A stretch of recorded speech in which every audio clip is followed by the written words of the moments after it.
What's up mga langga? May gabi ka na tanan mga langga. Time check. 9:39 na po ng gabi mga langga. So, ngayon ko lang po naisipan na mag-vlog. Kasi po busy po talaga kami ngayon. Kasi ngayon ay ante-bisperas po sa death anniversary ni Mama. Supposed to be sa 19 pa po gaganapin yung pang pitong death anniversary ni Mama. Pero ngayon po ay gumagawa po kami ng ang pinaka ano talaga, ang pinaka magaling dito yung taga Cebu. Sa mga nakakaalam, gumagawa po kami ngayon ng hanging rice. Ayan po, si Isik po yung gumagawa mga langga. Siya po yung nagpo-form or gumagawa ng forma ba, ganyan no. Ay, pakita ko sa inyo. So ayan po mga langga, si Isik po yung gumagawa ng forma po ng katawan ng hanging rice, or tinatawag po sa amin also known very famous na hanging rice or puso po dito sa amin. Tinatawag po siyang puso mga langga. Hindi siya puso po siya dito sa amin. So ano po yan, kanang parang yang leaf ng coconut, tapos ginagawa ang ganyan. Tingnan nyo pong mabuti. Ayan po ang pagkakagawa. Tapos kapag mga langga, kasi mas matagalan kasi kung tatapusin niya talaga hanggang sa dulo, kaya siya yung gumagawa ng mga ganyan form ba. Tapos hinihigpitan naman namin ni Papa. Ayan o, pinahigpitan po namin yan mga langga, para talagang mahigpit yung pagkakabuhol ng hanging rice. So kapag mahigpit na siya mga langga, ganito siya yung forma niya. So alam ko naman na alam nyo na to, no? So ganito na siya mga langga. Tapos bukas kapag may bigas na, ayan, dito ipapasok yung bigas mga langga, dito sa may kanang buho na to. Ayan. Ayan mga langga. Tapos yung bigas nito ay kalahati lang mula sa kuan ba dito, kalahati yung may aragod usa dito sa may kanang dire ba mga langga, tutoy. So hanggang dyan lang kalahatiin yan yung bigas, kasi kapag maluto na siya mapupuno siya mga langga. So yan yung pinaka famous dito sa mga Kabisayaan mga langga, ang puso. So ilan lang sa amin dito ang marunong gumawa ng puso. Isa si Insik doon mga langga. Kaya thankful kami na marunong pala si Insik gumawa. So marami na kami nagawa, isang batcha na yan, pero hindi pa namin yan kinakount kung ilan. Marami pa kaming gagawin mga langga, hindi namin alam kung kailan kami matatapos. So tinatapos na namin ito kasi bukas ay medyo busy po kami sa paghahanda, or busy po kami sa paghahanap ng panggatong. Kasi alam nyo naman po na galing po tayo sa Bagyo, basa po yung mga kahoy, kaya maghahanap tayo ng panggatong bukas mga langga. Kaya medyo busy po kami, tapos maghahanda pa po kami ng mga bagay na paglutuan. So yan mga langga, so ulitin ko po sa 19 pa po gaganapin yung yung 7th death anniversary ni 7th year death anniversary ni Mama mga langga.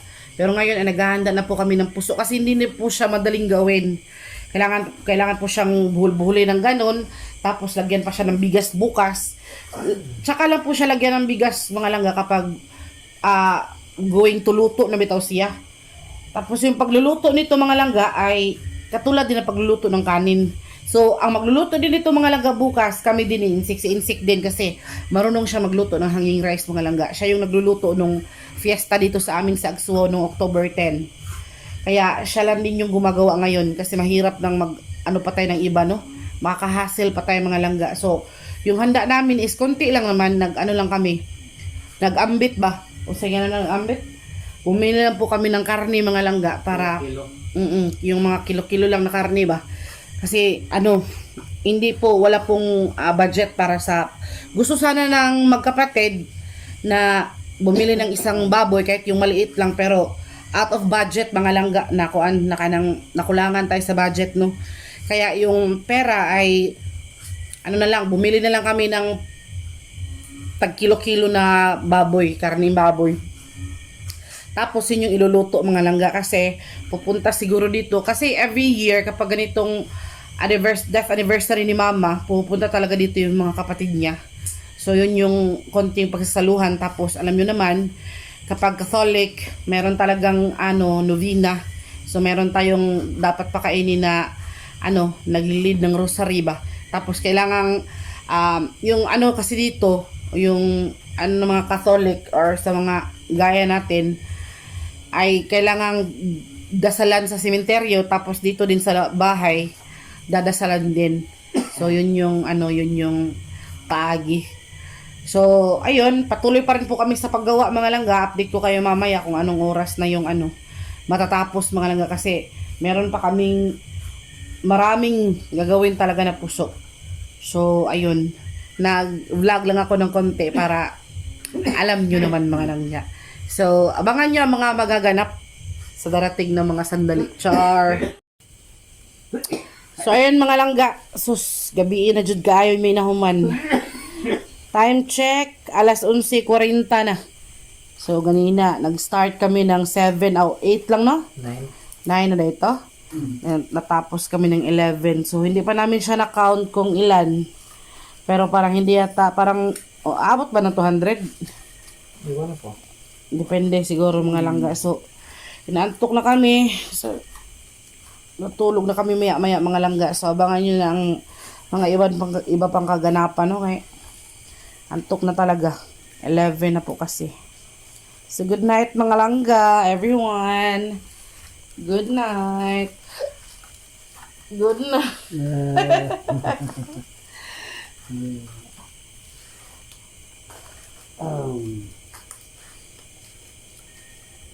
Makan mulong.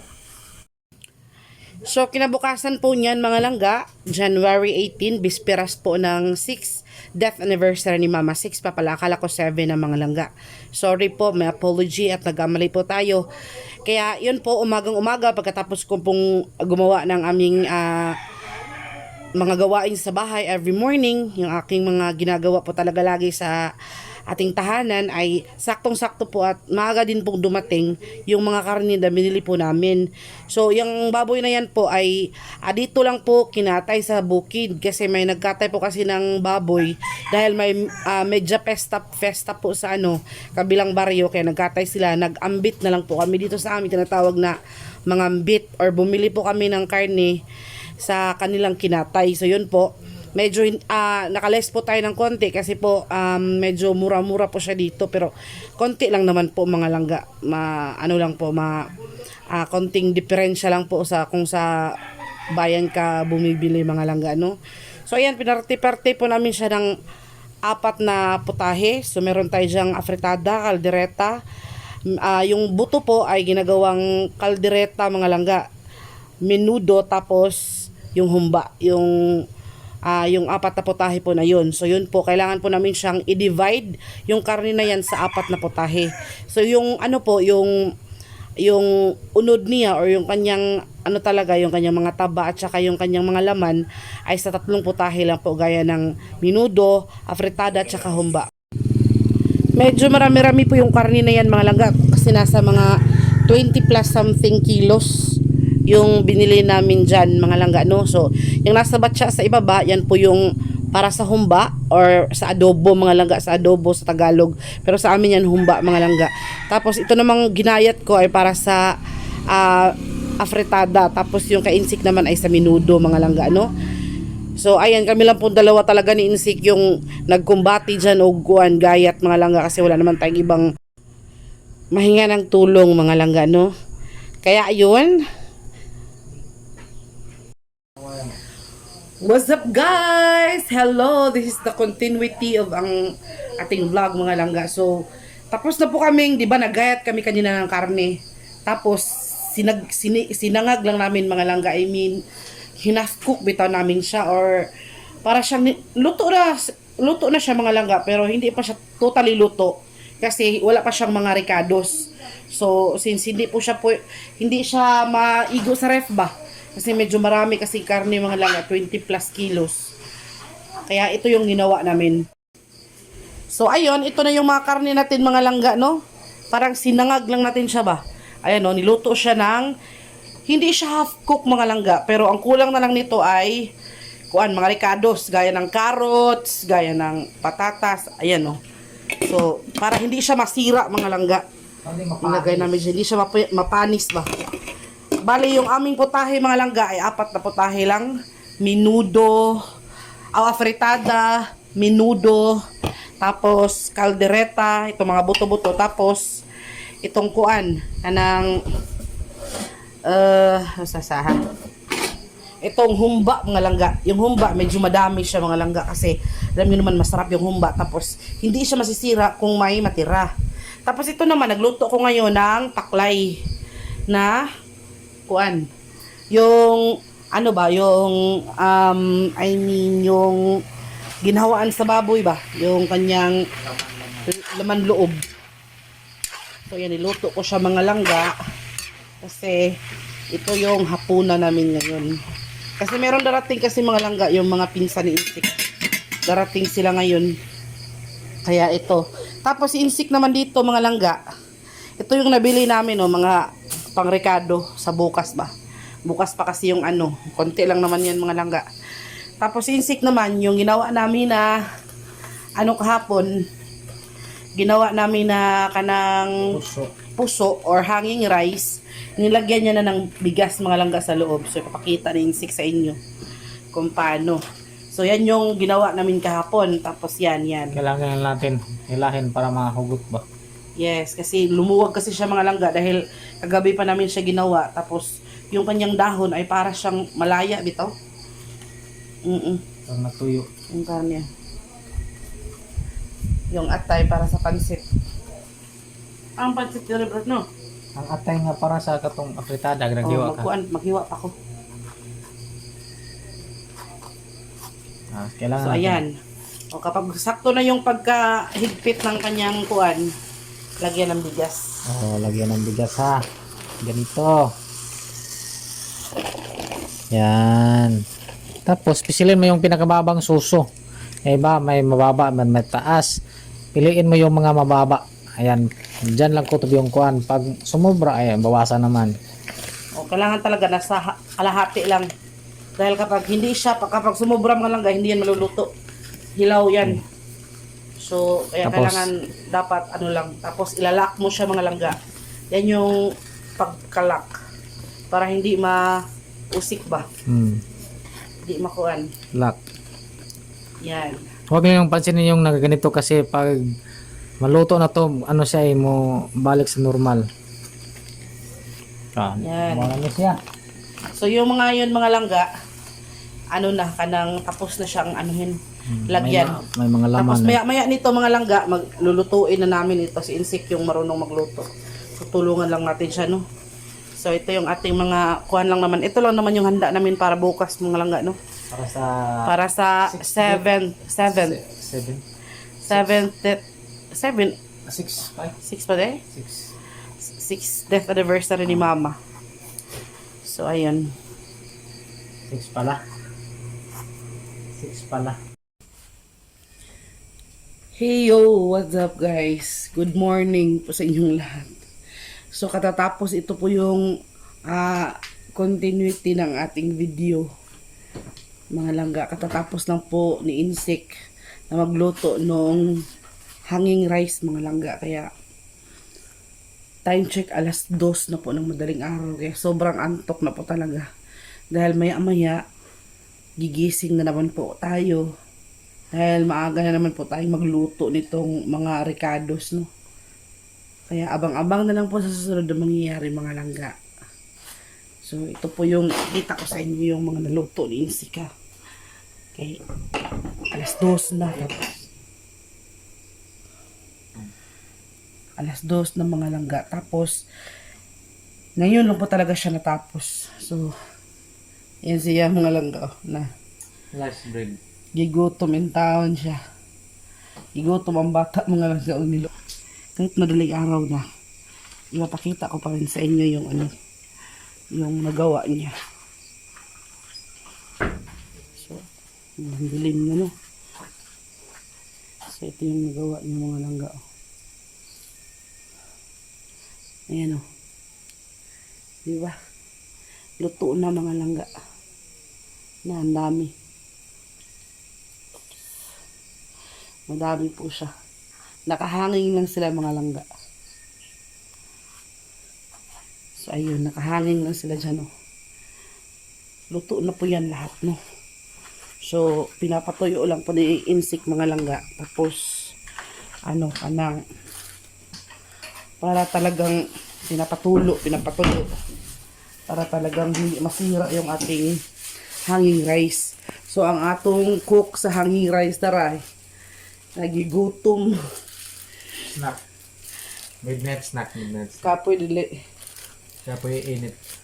Pasok ka pa. Yung mga langga kapoy, so kayo niya init pa dyan. Kaya yung ginawa, yung panggatong namin na kahoy, mahirap mukuan musiga. Kaya, nahirapan kami, no? Kaya, matutulog na kami mga langga. And abangan nyo bukas sa mga pangyayari. Sana maka-vlog tayo, no? Dahil kapag ganitong may mga okasyon mga langga, hirapan kami mag-vlog kay, lalo na si Insik, busy din. Okay sana kung meron tayong automatic na hahawak ng cellphone para mag-vlog. Baka so lang, wala kay bukas, magluto tayo. Tulong tayo sa pagluluto. Mag-prep ng mga mga gagamitin sa panluluto. Tapos, ayun, mag-prep sa lugar. Kasi doon gaganapin yung pakain doon sa veranda nila Inday Lucy. Kay doon din gaganapin yung padasal. So, may padasal doon sa sementeryo sa umaga. Then, meron din dito sa padasal din sa sa bahay. So, ganito yung kaugalian na dito mga langga. Tapos, yung mga karne na dito lang din, oh. Ayan. Diyan lang namin nilagay. At, tinakpan lang namin mga langga na.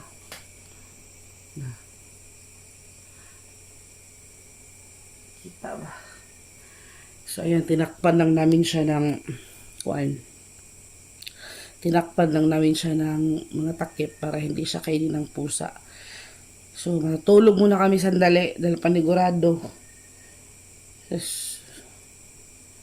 Ilang oras na yung tulog namin mga langga. So, see you bukas. Abangan nyo. Yan si Insik mga langga. Inaantok na yan. Wala ng init sa katawan ba.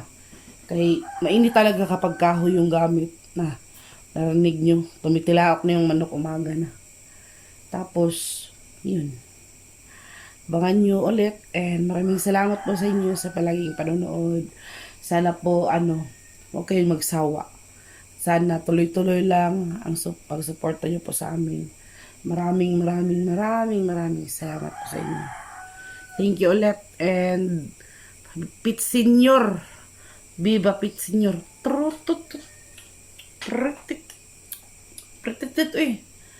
Yung iba ngayon mga langga, supposed to be yung iba ngayon nasa syudad, nasa Sinulog. Pero malayo ang tayo doon. Kahit nung nasa syudad pa kami, hindi kami mahilig pumunta doon kay malayo nga. Tapos may mga trabaho pa kami noon. Kaya nasubukan ko rin naman. Pero matagal na panahon na. Kaya hindi natin alam. Baka sa mga panahon, subukan natin ulit manood ng Pretitit. Pero sa ngayon, matutulog muna tayo mga langga. Kaya hindi na masyadong carry ng mata. Kaya thank you ulit. Bye-bye. Bye-bye. Bye-bye. Bye-bye. Good night. Good night. Good morning. Good morning. Bye.